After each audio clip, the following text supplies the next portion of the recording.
আসসালামু আলাইকুম বন্ধুরা, আশা করি আল্লাহর রহমতে আপনারা ভালো আছেন। তো আল্লাহর রহমতে আমিও ভালো আছি। তো আজকে যে জিনিসটা নিয়ে কথা বলবো সেটা হলো এই যে ককশিটের যে ইনকিউবেটরগুলা, অর্থাৎ W3001 মডেলের যে আপনার যে কন্ট্রোলারটা যে ব্যবহার করা হয়েছে এটা নিয়ে কথা বলবো। আর এই যে একটা তাপমাত্রার মানে আর্দ্রতার একটা মিটার এই যে একটা লাগাইছি, এই যে একটা লাগাইছি।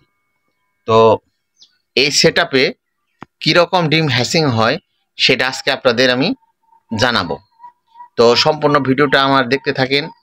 তো তা দেখলেই বুঝতে পারবেন যে আমরা যারা কিছু কিছু লোক আছি যে অল্প টাকার ভেতরে ইনভেস্ট করে মানে ভালো কিছু করার আশা করি, তো সেক্ষেত্রে ওইরকম হয় না। অল্প টাকার জিনিস আসলে অল্প টাকায় হয়, এরকম জিনিসটা ডিম তেমন একটা ভালো আপনার রেজাল্ট আসে না।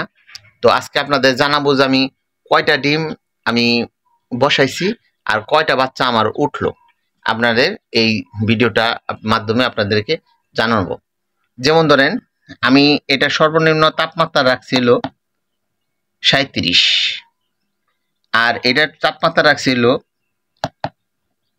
37.5। অথচ আমি এই কন্ট্রোলারটা ব্যবহার করতেছি। এই কন্ট্রোলারে এর তাপমাত্রা প্রথম থেকে ভিডিওটা দেখলে বুঝতে পারবে যে 37.5 রাখছি, কিন্তু এই কন্ট্রোলারের আপনার 37.39 পর্যন্ত টেম্পারেচার উঠে যায়। এখন এই যে একটা আর্দ্রতা মিটার, এখানে 37 কি 77 হলো আপনার বর্তমানে এই দেখাইতেছে, এই আপনার আর্দ্রতা দেখাইতেছে, আরেকটার মধ্যে দেখাইতেছে 71। এখন এই যে একটা পার্থক্য, একটা ডিফারেন্স, তে অরিজিনাল জিনিস যদি না হয়, তে অরিজিনাল জিনিস না হইলে পরে যে কি সমস্যাগুলো সৃষ্টি হয় সেটা যারা করছে তারাই বলতে পারবে।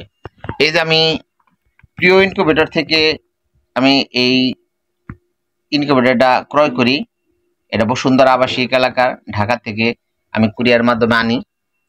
দেখি আমার বাচ্চা কতগুলা কেমনি কি হইল। এই যে আমার এখানে মূলত আমি 80টা ডিম দিয়ে আমি প্রথমে বসাই। তো 80টা ডিমের থেকে আমার প্রায় 5টা নাকি 6টা ডিম আমার এই আজাতি হয়, আর বাকি ডিমগুলা একেবারে জাতি ডিম, বাকিগুলা জাতি ডিম।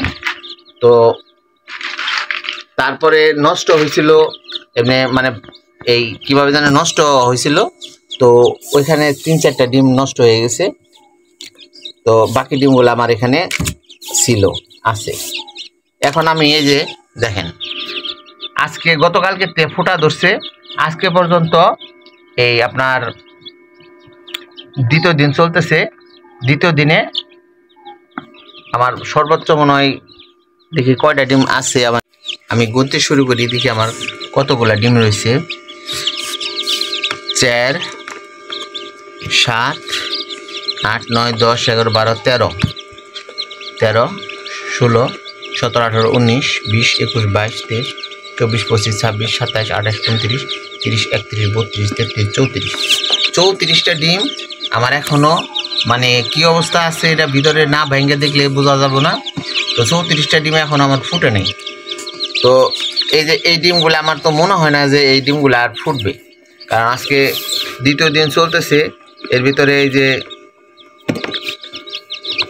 তেমন একটা কোনো ভালো রেজাল্টও দেখতেছি না। তাহলে আমার ডিম ফুটছে কয়টা? আমার ডিম ফুটছে হলো ধরেন 40টার মতো বাচ্চা আমার এখানে হয়েছে। ওই যে ভিতরতে যায় রয়েছে 40টার মতো বাচ্চা আমার এখানে হয়েছে, আর প্রায় 34টা ডিমে এখন রয়ে গেছে, ফুটে নেই। তো দেখেন অল্প টাকার মেশিন দিয়ে যারা এই বাচ্চা তোলার চিন্তা ভাবনা করে তাদের যে কতটুকু একটা লস হয়। এই 34টা ডিম যদি আমাদের এখানে প্রায় 80 টাকা হালি ডিম, তো এই ডিমগুলো যদি আমি 20 টাকা করেও দাম হয়, 34টা ডিমের দাম কত? 34 দুগুণে 68, অর্থাৎ হলো 680 টাকার ডিম আমার এখানে ফালানি। তাহলে এই ডিমগুলোতে আর ফুটবে এরকম আমি আর বুঝতেছি না। তো দেখছেন যে অল্প টাকার মেশিন কিনলে পরা কি হয়। এটা যদি আমি এই দেখা গেলো 300 হ্যাসিংয়ের একটা মেশিন তৈরি করতাম, একটা XMW 18 দিয়ে একটা সুন্দর একটা সার্কিট দিয়ে আমি একটা অটো মেশিন তৈরি করতাম, তাহলে কিন্তু আমার মনে হয় প্রায় 90% ডিমই আমার হ্যাসিং হইতো। এরকমই হয়। এখন আমার এই যে অল্প টাকাতে মেশিন কিনছি থেকে এখন আমার মানে এই ডিমগুলা নষ্টর দিকে। তো বন্ধুরা, এই বাচ্চাগুলো কিভাবে ব্রুডিং করা হয়, কিভাবে আমি ব্রুডিং করি, বর্তমানে এখন হলো গরমের সময়, আমি আপনাদেরকে দেখাবো যে কিভাবে এই বাচ্চাগুলো গরমের সময় কিভাবে 35 ডিগ্রি সেলসিয়াস তাপমাত্রা মানে মেনটেন করা হয়। এই জিনিসগুলো আপনাদের আজকে আমি মানে যখন ব্রুডিং করব তখন আমি ব্রুডিংয়ের যখন ভিডিও আপনাদেরকে আপলোড করব তখন আপনাদেরকে দেখাবো। তো বন্ধুরা, ভালো থাকবেন, আমার জন্য দোয়া করবেন। যদি এই ভিডিওটা যদি আপনাদের কোনো রকম ভালো লেগে থাকে তাহলে দয়া করে একটা লাইক, শেয়ার, কমেন্ট করবেন এবং অবশ্যই সাবস্ক্রাইব করে দেবেন। আল্লাহ হাফেজ।